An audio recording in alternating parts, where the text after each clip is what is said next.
الحمد لله حمدا كثيرا وسبحان الله بكرة وأصيلا. الله أكبر كبيرا. أما بعد، أعوذ بالله من الشيطان الرجيم. بسم الله الرحمن الرحيم. وآتاكم من كل ما سألتموه وإن تعدوا نعمة الله لا تحصوها إن الإنسان لظلوم كفار. صدق الله العظيم.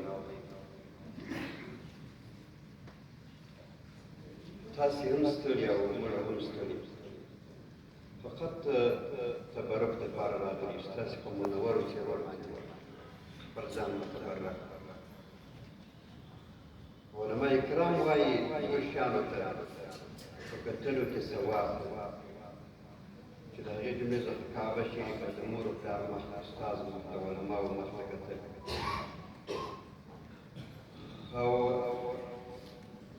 د امت په اتفاق سره د مجاهدینو مخکې کتل.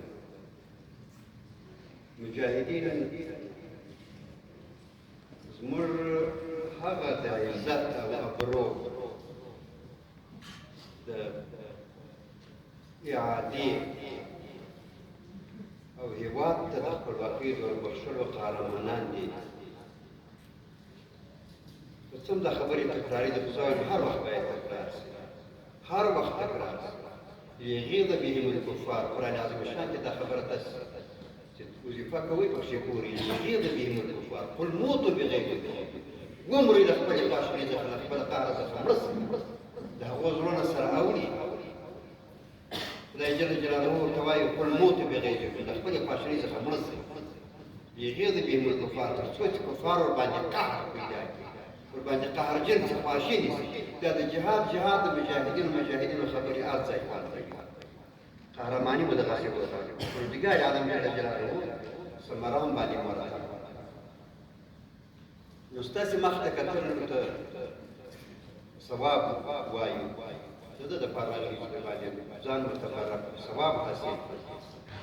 خبرې به تاسو ته ډېرې سوي وي، او دا اونیز سیمینار و د قدر امیر المؤمنین حفظه الله د حکم مطابق په ټول افغانستان کې تطبیق شو. الحمدلله د حسن اطاعت دغه نتیجې وي چې موږ تاسې د افغانستان د ختیځ او لویدیځ خلک ټول سره ورونه کړي یو.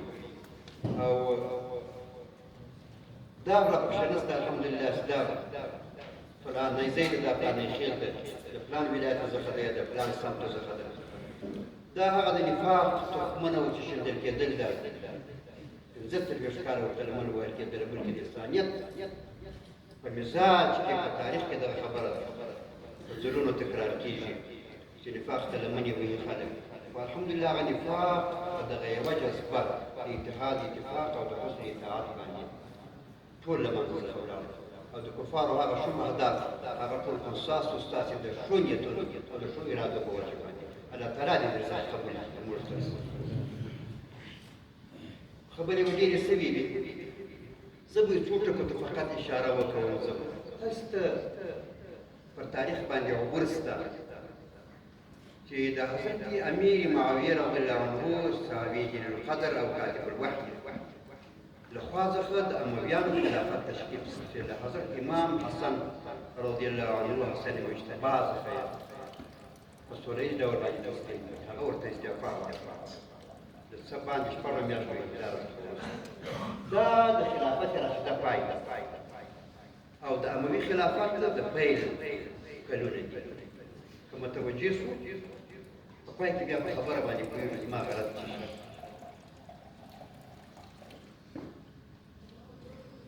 قدرت تسلیم شو د مشق مرکز د سوریې، د وخت د سوریې د وخت د شام مرکز تر 132 کالو د هجري قمري پورې دا خلافت اموي وچلېده، چې